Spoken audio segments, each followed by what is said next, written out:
Accueillons celui qui figure parmi les gourous de la French Tech. Lui, c'est Oussama Ammar, que je vous demande d'accueillir.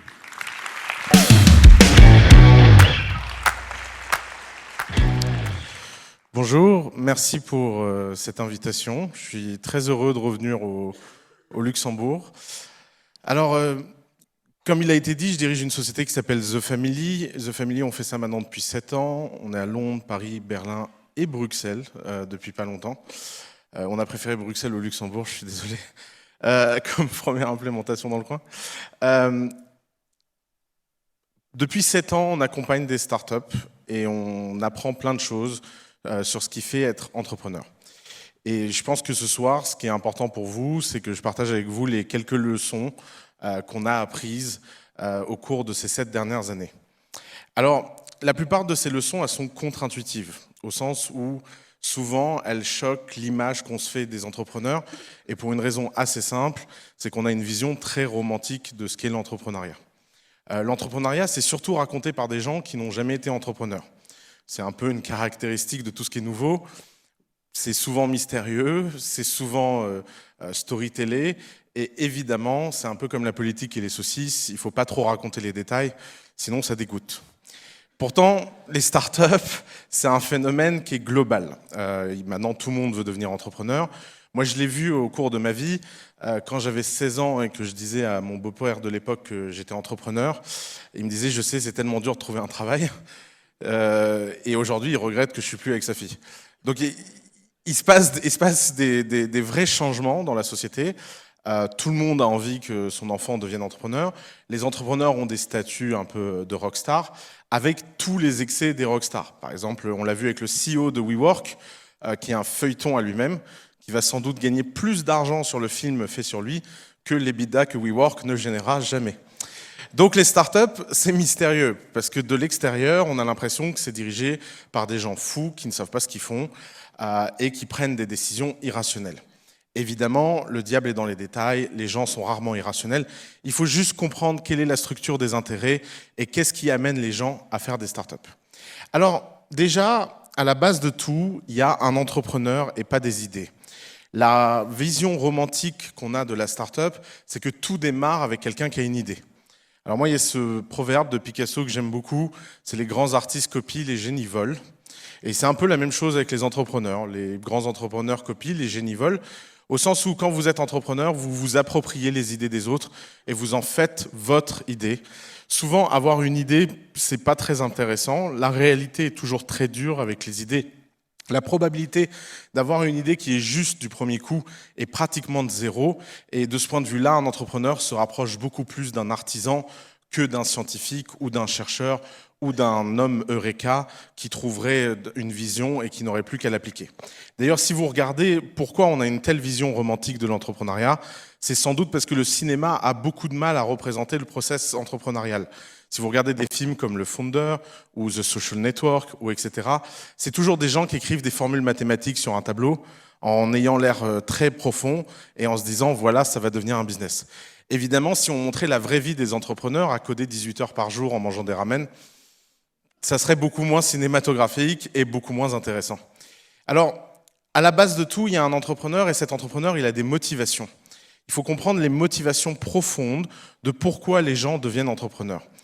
Et c'est là où, sans doute, il y a un petit conflit entre les pouvoirs publics et les entrepreneurs. Dans beaucoup de pays, les pouvoirs politiques ont commencé à être obsédés par l'entrepreneuriat, notamment en France, pays que je connais très bien, parce que c'est une bonne alternative au chômage. Entre avoir des gens qui font rien au chômage ou des gens qui font rien en tant qu'entrepreneurs, autant qu'ils soient auto-entrepreneurs. Et évidemment, cette incitation a amené beaucoup de gens à être entrepreneurs, a donné une situation où les pouvoirs publics ont pensé que aider les gens à démarrer et être entrepreneurs, c'était la chose la plus importante. De mon expérience, et la première leçon contre-intuitive de The Family, c'est que démarrer, c'est la chose la plus simple au monde. Démarrer, c'est pas quelque chose qui prend beaucoup d'énergie à un entrepreneur, parce que ça demande juste une qualité que très peu d'entrepreneurs ont, c'est le courage. Si vous avez besoin de babysitter les gens, si vous avez besoin de les tenir par la main, si vous avez besoin de leur enlever tout le risque et tout ce qui fait qu'un entrepreneur est skin in the game, eh ben déjà vous l'avez dénaturé et vous n'avez plus un entrepreneur, mais une sorte d'assisté qui ne fera jamais rien. Et alors, c'est assez prédictif, on le voit, notamment en France sur les financements publics. Nous, à The Family, on tape très très dur sur les financements publics, non pas parce que les financements publics ont quelque chose de mal en soi, après tout c'est de l'argent, mais simplement parce que l'argent public a du mal à être considéré avec le même niveau de stress qu'un argent privé. Et ça fait que les entrepreneurs ont l'impression d'avoir de l'argent gratuit. C'est une expression qu'on entend très souvent en France. C'est pas très grave, c'est de l'argent de la BPI. La BPI, c'est notre banque publique d'investissement. Et en fait, ça crée un environnement dans lequel les entrepreneurs ne prennent pas au sérieux le fait que leur métier est de rendre leurs investisseurs plus riches qu'ils ne le sont déjà. Et cette incitation, ce skin in the game, est très très important à un écosystème entrepreneurial sain. Si vous voulez un écosystème entrepreneurial sain, il faut réfléchir à pourquoi les gens veulent devenir entrepreneurs. Alors, il y a deux grands moteurs qui aident les gens à devenir entrepreneurs. Il y a l'absence de choix et l'ego. D'un côté, vous avez tous les entrepreneurs qui n'ont pas trop le choix. Alors, par exemple, moi, je fais partie de cette catégorie. C'est une catégorie que je comprends assez bien. Je m'appelle Oussama, j'ai grandi à Tours. À un moment, si je voulais faire partie de l'élite, j'ai compris que ça n'allait pas passer par l'ENA. C'était pas une option viable. Donc, j'ai simplement commencé à gagner ma vie et à gagner de l'argent. Et j'ai commencé à faire des choses simplement pour être libre. Cette volonté de liberté, cette volonté de rébellion, elle a un impact culturel. On ne peut pas être un rebelle et de l'autre côté aimer remplir des dossiers. On ne peut pas être rebelle et de l'autre côté penser qu'on va passer sa vie à aller se soumettre et aller faire la politesse dans des cocktails. On ne peut pas être rebelle et de l'autre côté aimer tout ce que les institutions publiques et les autorités ont tendance à aimer dans l'entrepreneuriat. C'est ce que nous, à The Family, on qualifie l'entrepreneuriat bac à sable. C'est comme quand vous mettez un enfant dans un bac à sable et que vous lui dites qu'il est libre. Il est libre tant qu'il ne prend pas du sable et qu'il ne le jette pas dans la tête des parents. Dès qu'il commence à faire ça, il est un sale gosse. D'ailleurs, c'est pour ça qu'en France, on est une startup nation, on parle de la French Tech, mais par contre, on ne supporte pas les VTC. On est une startup nation, mais par contre, on a interdit la plupart des fintech. On est une startup nation, mais on ne peut pas supporter l'idée que les blockchains remplacent les banques, etc., etc. Parce que, évidemment, l'idée de startup est enthousiasmante, mais les conséquences de la startup, elles, sont beaucoup plus dures. Et pourquoi ? Parce qu'une startup, à un moment, si elle fait quelque chose d'important, si elle fait quelque chose de nécessaire, eh ben forcément, elle bute quelqu'un en chemin. Vous ne pouvez pas faire quelque chose qui change la façon dont les choses sont faites et que ça ne dérange les intérêts de personne. Le deuxième moteur pour les entrepreneurs, c'est l'ego. Alors l'ego, c'est un moteur qui est à double tranchant. Les entrepreneurs qui sont portés par l'ego, ils ont une force incroyable, c'est qu'ils mettent leur nom en jeu et ils ont envie d'être les meilleurs. C'est pour ça qu'il y a des gens qui travaillent très très dur pour être dans la liste Forbes, des 400 personnes les plus riches au monde. Vous vous doutez bien que de passer de 380 personnes les plus riches du monde à 379, ça change rien à votre niveau de vie. À moins d'être vraiment très très très très créatif, il y a un moment, l'argent, ça ne sert plus à rien. Mais en fait, il y a une force de l'ego. Être plus riche que les autres, c'est une façon plus rationnelle et objective de dire que vous êtes plus intelligent que les autres. Et cette force, elle porte le fait que des gens aient envie de travailler au-delà du nécessaire, au-delà du raisonnable, et sont prêts à mettre leur vie et leur énergie en jeu. Et c'est ce qu'on oublie souvent à propos de l'entrepreneuriat, c'est que l'entrepreneuriat est un milieu malsain.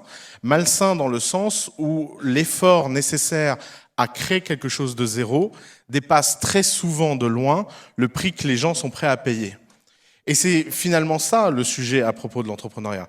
À The Family, on dit « anyone can be an entrepreneur » parce que c'est l'idée que tout le monde peut devenir un entrepreneur. On ne sait jamais d'avance qui va devenir un entrepreneur, mais très peu de gens deviennent effectivement entrepreneurs parce que très très peu de gens sont prêts à payer le prix.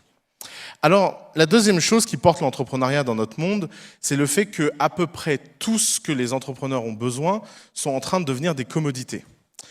Il n'y a pas si longtemps, le monde était capitaliste parce que les porteurs de capital et les porteurs de la distribution avaient un avantage comparatif par rapport aux entrepreneurs. Si vous étiez un entrepreneur au 19e siècle, vous aviez besoin des banques. Et c'est comme ça que les banques sont devenues très puissantes. Elles sont devenues très puissantes par parasitisme. D'ailleurs, c'est en général des bons business, les parasites. Avant, on avait les banques, maintenant on a Facebook. C'est à peu près le même business model. Vous prenez une porte, vous mettez des gardes devant, et tous les gens qui passent par cette porte ont besoin de vous payer. Sauf qu'il s'est passé quelque chose dehors. C'est qu'à force que cette porte était inaccessible, des gens ont commencé à se dire comment créer des choses sans argent. Et on a eu l'émergence de l'open source, on a eu l'émergence du fait que la plupart des choses qui étaient des capex, à savoir des investissements capitalistiques, sont devenues des opex, à savoir des coûts d'opération. Il n'y a plus besoin d'acheter des serveurs, vous pouvez louer des serveurs. Il n'y a plus besoin d'acheter des bureaux, vous pouvez louer vos bureaux. Vous n'avez même plus besoin de caution parce que vous avez WeWork qui est financé par un Japonais. Donc, tout ce monde-là subventionne la créativité. Et donc, il y a eu un retournement du rapport de force. Aujourd'hui, c'est plus les porteurs de projets qui se battent pour le capital, c'est le capital qui se bat pour quelques porteurs de projets. Et c'est ce qu'on a tendance à oublier dans le monde des startups. C'est que les startups les plus efficaces du monde utilisent très peu d'argent. Il y a une histoire journalistique qu'on vous raconte tous qui est de dire que les startups sont une gabegie. Alors, comme j'en avais marre d'entendre cette histoire, récemment, je me suis dit, tiens, on va réfléchir en comparatif.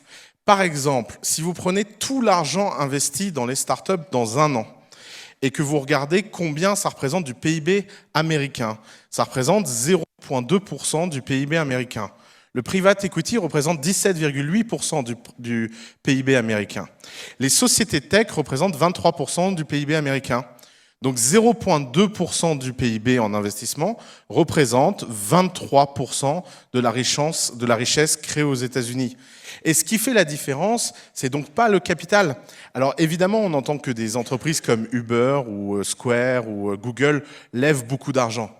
Mais la vérité, c'est que la plupart des startups sont incroyablement capitalistiquement efficientes par rapport à leur niveau d'opération. Même si vous prenez un cas comme Uber, par exemple, qui est le cas d'école typique. Si on devait créer au 19e siècle une compagnie de taxi qui est dans 160 pays, ça aurait coûté beaucoup plus que 20 milliards d'euros.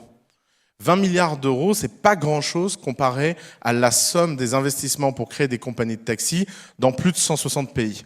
Et le fait que le capital soit décroissant, le fait que le coût de capital est décroissant, ça veut dire que la vraie différence entre deux projets, c'est la créativité et le savoir-faire. Et ce qui est drôle sur la créativité et le savoir-faire, c'est que ça donne une très très très grande incitation à la singularité. Et là, c'est là où le bal blesse. Ce qu'on a compris à The Family, c'est que le succès n'était pas prédictif. Vous pouvez développer l'expérience que vous voulez. On a vu des milliers de projets. C'est 2000 candidatures par mois en Europe, The Family. 2000 candidatures par mois. Et on a compris quelque chose au bout de 7 ans, c'est qu'on ne sait rien. On ne comprend rien. Et on risque pas de comprendre quelque chose. Pourquoi ?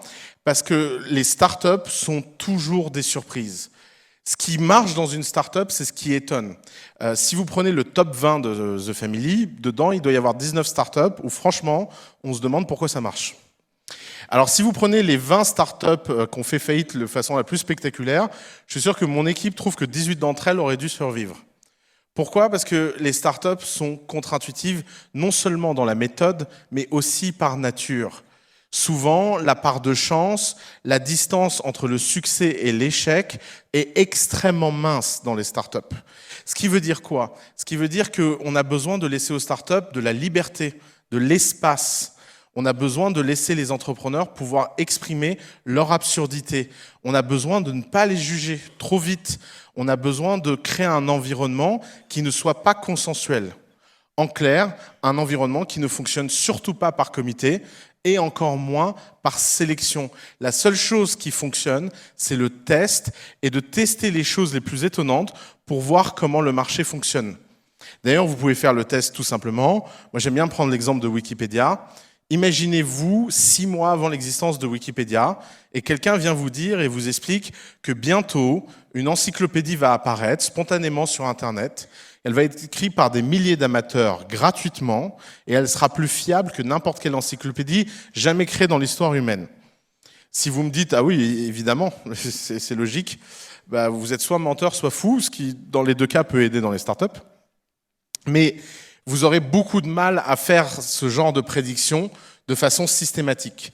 La seule chose qui peut faire que ce genre de phénomène ait lieu, c'est que vous créez un environnement dans lequel la liberté est la valeur fondamentale. Et pour que la liberté soit la valeur fondamentale, il faut pouvoir créer un environnement où le coût de l'expérience baisse. Aujourd'hui, à The Family, on a compris quelque chose, c'est que notre mission, c'était pas de sélectionner les entrepreneurs, mais de donner à un maximum d'entrepreneurs les outils pour démontrer par eux-mêmes et par le faire qui sont les bonnes personnes. Et c'est pour ça qu'il y a beaucoup d'outils qui ne fonctionnent plus.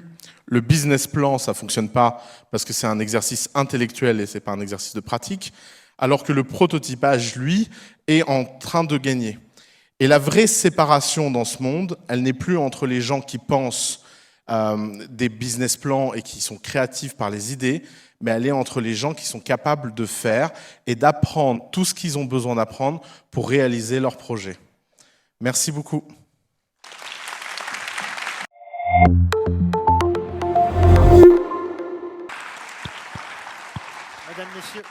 Mesdames, Messieurs, Oussama Ammar, vous pouvez l'applaudir encore Merci. une fois. Qui a bravé les grèves en France. Hein. Demain, on aura les grèves en Belgique en plus. Tout va bien? Nous, on aime bien. Oussama, j'avais envie de te demander, quand on est un petit pays comme le Luxembourg, dans une compétition mondiale où certains pays ont beaucoup de moyens, ont beaucoup de scientifiques, beaucoup d'étudiants, beaucoup de porteurs de projets potentiels, comment est-ce qu'on fait pour exister? Déjà, en ne se posant pas la question comme ça. Super, c'est mon métier, les questions. Alors, je vais essayer de reformuler la question. Merci. Cette compétition entre qui sera la prochaine Startup Nation, c'est une compétition de losers.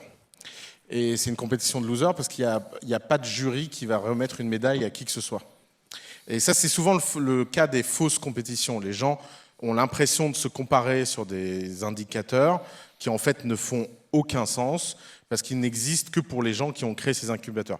Le bon exemple, c'est le classement des universités de Shanghai, qui n'intéresse que les gens qui sont dedans. Aucun étudiant au monde va se dire « Ah tiens, je vais pas aller à Oxford cette année parce que ça a perdu 10 places dans le classement de Shanghai. » Alors, le sujet, il est plutôt de se dire comment on fait pour que le Luxembourg soit un endroit prospère dans les 30 années qui viennent et ne soit pas une colonie de l'Empire. C'est une question plus intéressante, en fait. Et donc, en fait, pour la plupart des pays, c'est plutôt un sujet de développement de leur singularité et de leur richesse, qui sont les gens, et de comprendre qu'en fait, on n'est plus dans un monde où il y a besoin de beaucoup de gens. La Chine est un cas assez intéressant pour ça. Parce que la Chine a un rapport brute force à la technologie, mais il n'y a rien de très enthousiasmant qui est sorti de Chine. À chaque fois que je dis ça, les gens sont horrifiés, mais c'est factuellement vrai. Il n'y a aucune technologie chinoise qui est vraiment sortie de Chine, et il n'y a pas grand-chose que la Chine a produit avec cette technique de mettre beaucoup de gens sur un problème. Pourquoi? Parce que c'est un sujet de singularité. Or, la singularité, ça commence quand on arrête de se comparer aux autres. C'est un peu comme se dire qu'on va passer des bonnes vacances parce qu'on compare ces vacances aux vacances Instagram. En fait, quand vous regardez Instagram, vous regardez surtout la capacité des gens à prendre des photos. Vous ne connaissez pas la réalité de leurs vacances.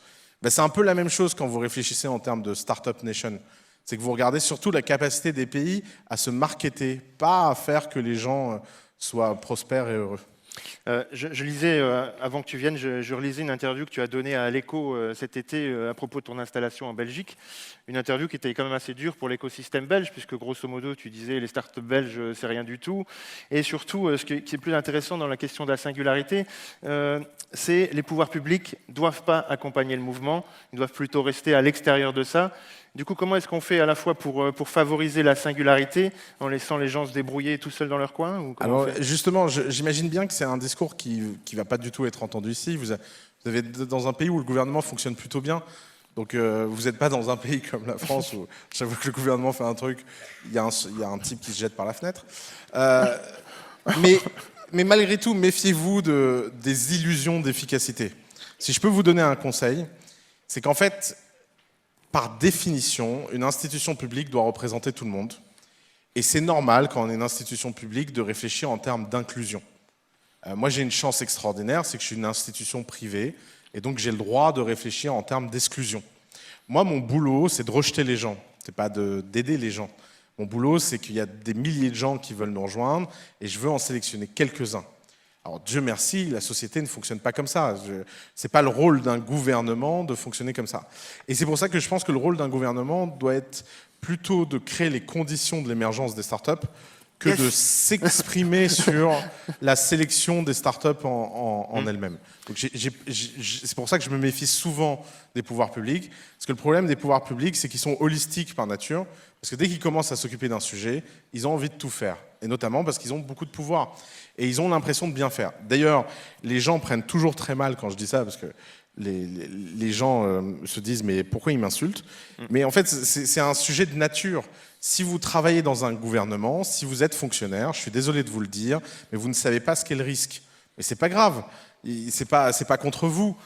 C'est comme si vous avez jamais été à la mer et que vous n'avez jamais nagé, vous n'allez pas aller donner des cours de piscine. Ça viendrait à l'idée de personne d'apprendre à nager avec un type qui ne sait pas nager. Je comprends pas pourquoi les entrepreneurs adorent aller prendre des conseils pour aller nager auprès de types qui n'ont jamais nagé de leur vie, qui ne nageront jamais, qui en plus n'ont pas envie de nager. C'est dur, donc, hein. Donc évidemment, et je tiens à le dire, parce que je tape beaucoup sur ce pauvre gouvernement français, les premiers responsables sont les entrepreneurs. Je veux dire, si l'entrepreneuriat en France est tellement aidé par l'État, c'est parce que les entrepreneurs français passent leur temps à geindre et réclamer l'intervention de l'État. Je veux dire, si les entrepreneurs eux-mêmes disaient « laissez-nous tranquilles, on se débrouille très bien tout seul, merci beaucoup », l'État ferait autre chose. C'est pas comme si l'État manquait de sujets. Hein. Enfin, j'ai l'impression que peut-être qu'on pourrait profiter de cette thématique, puisque Sacha est avec nous, et merci Sacha d'être avec nous ce soir. Comment toi, dans le privé avec The Family, tu fais pour sélectionner les startups que finalement tu vas retenir chez toi? Quel genre de conseils on pourrait donner à un acteur qui est public? Qu'est-ce qu'il pourrait appliquer comme technique qui marche chez toi? Comment tu retiens une startup? Je viens de dire tout l'inverse quand même. Ah. En fait, je viens de dire que c'était pas possible, je suis désolé. Zut. Et je vais le reformuler autrement, comme ça peut-être que la deuxième fois... Merci. J'ai du mal. C'est la lumière. Tu vas le prendre. Mais en fait, le sujet, c'est que moi, je suis skin in the game. On n'a pas pris d'argent public, c'est mon argent. Quand je passe du temps sur quelqu'un qui sert à rien, ma punition, elle est immédiate. Et le fait que cette punition soit immédiate, ça change beaucoup l'énergie. Moi, j'ai pas de patience avec les gens parce que je me dis que mes vacances Instagram vont pas s'améliorer s'ils se bougent pas, quoi. Donc, il y a quand même un alignement d'intérêts. Si tu travailles dans un gouvernement, à la fin du mois, tu as ton salaire, quoi qu'il arrive. Et c'est pas une mauvaise chose, c'est le rôle du gouvernement. Mais je comprends que les logiques sont pas les mêmes, mais c'était pas ça ma question. Ma question, c'était comment tu fais, toi, pour garder un projet? Sur quoi tu gardes un projet? Pendant ton pitch, tu disais le business plan, ça sert plus à rien. Si les mecs ne surprennent pas, ça... Justement, il n'y a pas de règle, c'est notre instinct. Et notre instinct, il est alimenté et entraîné par le fait qu'on soit skin in the game. Et le fait d'être skin in the game, ça change tout. Parce que la façon de prendre les décisions est plus la même. Elle est même plus rationalisable. Elle est fondée simplement sur le fait que si on ne prend pas les bonnes décisions, on le paye cher. Comment tu mesures ton succès à The Family ou ton échec? Nous, on a une seule métrique qui est la valeur de notre portefeuille annuel. D'accord, c'est les sociétés qui réussissent ou pas? Exactement. Ouais. Qu'est-ce que tu regardes comme développement technologie ici à Luxembourg? Ces derniers temps, on parle de nos startups qui sont actives surtout dans la blockchain et plutôt dans le domaine financier, donc les Tokenive, VNX, Appla Blockchain et tout ça. Qu'est-ce que tu regardes comme développement technologie? Qu'est-ce qui t'intéresse, toi, en voyant toutes ces startups? Qu'est-ce qui te surprend? C'est ça la vraie question, c'est qu'est-ce qui te surprend? Alors moi, je suis très très mauvais client de ça, je suis désolé. Bon. Moi, la techno, ça me gonfle. Okay. Je vous le dis. En fait, on fait l'interview désagréable. non, mais la techno, la techno, ça me gonfle parce que j'ai remarqué d'expérience que la techno, ça ressemble beaucoup à la chamanerie. En général, il n'y a que les gens profanes qui sont fascinés. D'ailleurs, toute technologie a l'air d'être de la magie tant qu'on ne la comprend pas. Hein, c'est le principe même de la techno. Je pense que les premiers chamans sont des mecs qui ont découvert des trucs, ils se sont mis des plumes en se disant que c'était plus sympa que d'aller expliquer ce qui se passait. Parce que quand on n'explique pas, on a du pouvoir. Et d'ailleurs, les nouveaux chamans sont les développeurs qui parlent n'importe comment. Enfin, vous allez à un congrès de développeurs et vous les écoutez parler, vous leur mettez des plumes, ça devient crédible. Hein. C'est vraiment... Donc, moi, ce qui m'intéresse, c'est les gens. C'est qu'est-ce que les gens ont. Par exemple, pourquoi je suis intéressé par la blockchain? La blockchain, c'est une techno nulle. C'est lent, la plupart des mecs qui les développent sont des psychopathes, etc. Mais, si vous réfléchissez d'un point de vue utilisateur, avoir une monnaie non inflationniste, décorrélée de tout État et de toute institution, qui n'a pas besoin d'agents de confiance et de tiers de confiance, en tant que paradigme démocratique, c'est extrêmement puissant. Ça fait peur, ça a plein de problèmes. Il ne faut pas faire semblant que ce genre de changement arrive sans que des institutions sociales entières soient décrédibilisées, reconstruites. C'est des révolutions au sens le plus littéral. Mais elles sont portées par quelque chose qui se passe là. On a dans le cœur cette envie. Pourquoi Twitter, c'est tellement efficace? Parce qu'on est tous un peu mesquins. On a tous envie, en 140 caractères, de descendre quelqu'un. C'est quelque chose qui fait rêver beaucoup de gens. Pourquoi Facebook est tellement puissant? C'est parce qu'on est tous un peu égocentriques. Évidemment que quand Facebook nous a donné des pouvoirs pour être le plus égocentrique possible, on a trouvé ça formidable. Et d'ailleurs, on a un test à The Family, ça s'appelle le test des 7 péchés capitaux. Vous prenez 7 péchés capitaux et vous regardez si un produit améliore l'un des 7 péchés. Si c'est un péché, c'est une boîte qui vaut 10 millions. Si c'est les 7 péchés, ça vaut 100 milliards. Ça marche à tous les coups. Vous pouvez faire le test, vous verrez sur toutes les boîtes.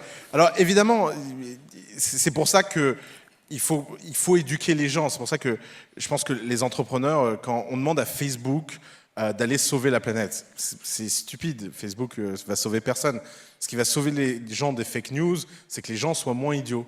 Et ça, c'est le rôle de l'école. Et je pense que les gens de la tech aiment bien expliquer que l'école, ça sert à rien.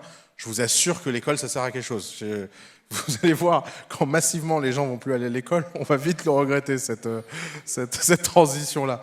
Mais évidemment que les boîtes de la tech est juste un outil. Et dès que les gens commencent à être fascinés par la tech, ça donne des katas. Alors le bon exemple de ça, on a une blague à The Family, ça s'appelle l'intelligence artificielle. Alors, toutes les boîtes d'intelligence artificielle qui ne savent pas ce qu'elles font mettent beaucoup de champs à expliquer qu'elles font de l'intelligence artificielle. Parce qu'en fait, la plupart des gens n'ont pas vraiment besoin d'intelligence artificielle. Apple l'a vu avec Siri. Je veux dire, qui dans cette salle utilise Siri pour autre chose que le minuteur quand il cuisine? Qui est le seul cas réussi de l'intelligence artificielle de Siri. C'est de reconnaître que vous avez besoin d'un minuteur. Et l'usage, c'est quelque chose qui porte. Parce que quand vous avez besoin d'un usage, c'est d'un seul coup, la techno n'est qu'une réponse à cet usage. Et donc, nous, ce qui nous obsède, c'est de vraiment comprendre la nature humaine. Moi, je pense que mon métier se rapproche beaucoup plus de regarder dans l'âme des gens et dans le cœur des gens et de voir la différence entre ce qu'ils disent et ce qu'ils font, parce qu'on est tous hypocrites, on a tous envie de croire qu'on est quelqu'un d'autre que qui on est réellement. Et mon métier, c'est de voir qui sont les gens réellement et de trouver des technologies qui les aident à être un peu plus eux-mêmes.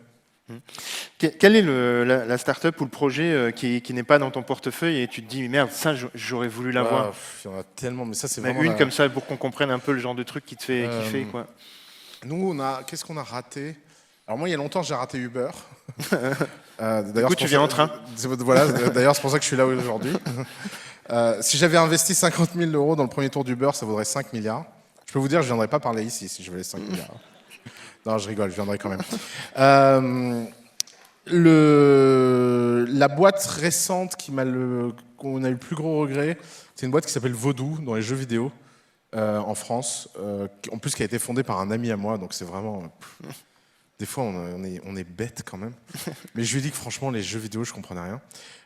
Mais franchement, maintenant, j'y joue beaucoup à ces jeux et je me dis que c'était pas si dur que ça à comprendre. Je sais pas ce qui m'a pris ce jour-là. Mais c'est le problème des startups, c'est que vous avez un type qui vous dit qu'il va faire des jeux vidéo et vous dites bah ouais. Puis après, il fait 300 millions de bénéfices l'année d'après. Et vous dites mais qu'est-ce qui s'est passé, quoi? Mesdames, messieurs, Oussama Hamar, on va laisser la place à nos start-upers qui nous attendent. Passez une bonne soirée.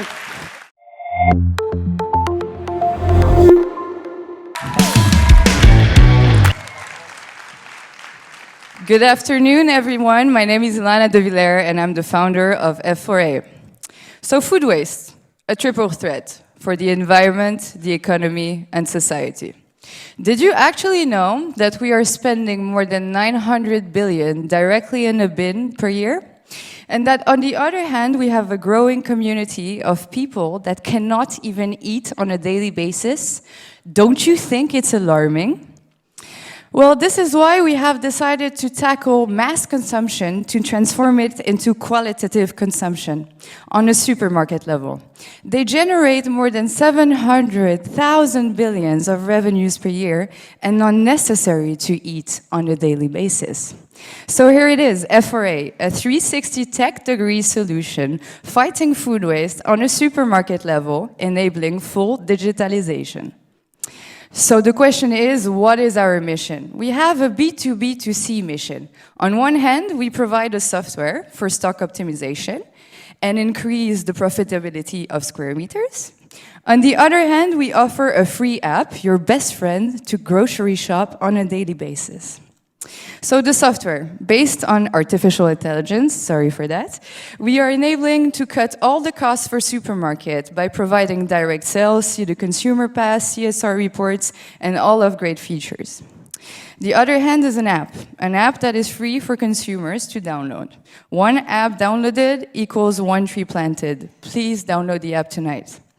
What you can do is see products in real time in your best friend or actually in your best grocery shopping supermarket. And on the other hand, you can track your positive impact on your wallet and the planet, accumulate green coins to incentivize this positive consumption behavior. And this app is guaranteed anti-cannibalization because products are directly linked to video recipes, and those video recipes enlighten one product in stock, forcing the consumers to buy all of the other products in shop. We developed a friendly employee tool, so it facilitates their daily work in supermarkets because this is awful. And from dream to reality, yes, it is reality. We have over 1,100 consumers with a track record of 80% of sales in shop. We secured 6 partnerships and more to announce very soon. It's a scalable business model because we take percentages on sales and also subscription model fee. In 1 year, we did 300,000 euros in revenues with a seeking revenues of 3.5 million in Luxembourg. We're also fundraising 4.5 million in order to open Paris, Brussels, London, New York, and Montreal. And the product reach, thanks to TF1, we will actually reach 18 million people. But this won't be possible without this beautiful tea where diversity is the key. And as Greta said, only you can make a change. Thank you very much.